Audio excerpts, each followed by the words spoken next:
Welcome back to The Explainer. Today, we're diving headfirst into something that, well, pretty much everyone can relate to in some way.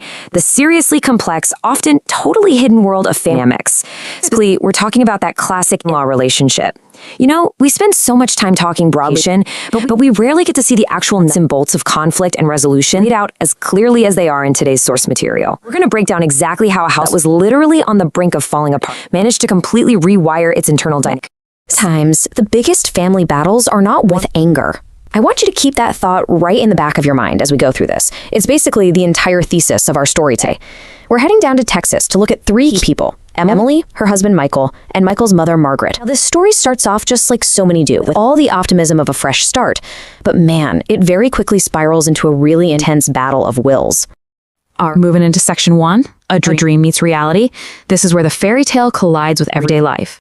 It's kind of crazy how fast things can shift, right? We start off with the wedding. The source text makes it super clear that Emily and were deeply, deeply in love, just dreaming of building this happy family together.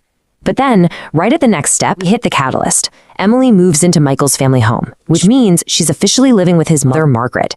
Now, at first, Margaret seems super friendly and caring, but as time goes on, that tension begins to creep in. And the tricky part is, it doesn't happen overnight. It's a slow burn, which makes it incredibly hard to actually call out without sounding, the dream of a happy house just quietly starts to fracture. Which brings us to section 2, the escalating conflict. The battle of wills really heats up here. Think about the sheer volume of daily Emily was dealing with. Margaret was looking for absolute, total control over the environment. We're talking about dictating exactly what food Emily was allowed to cook, precisely how the house needed to be clean, and get this, even choosing what clothes Emily should wear. It's a dynamic we see played out in Sims all the time, right? That classic mother-in-law trope. But seeing it manifest in life as a complete override of someone's autonomy in their own home, that is an entirely different, heavily exhausting burden. Emily's strategy at this point was just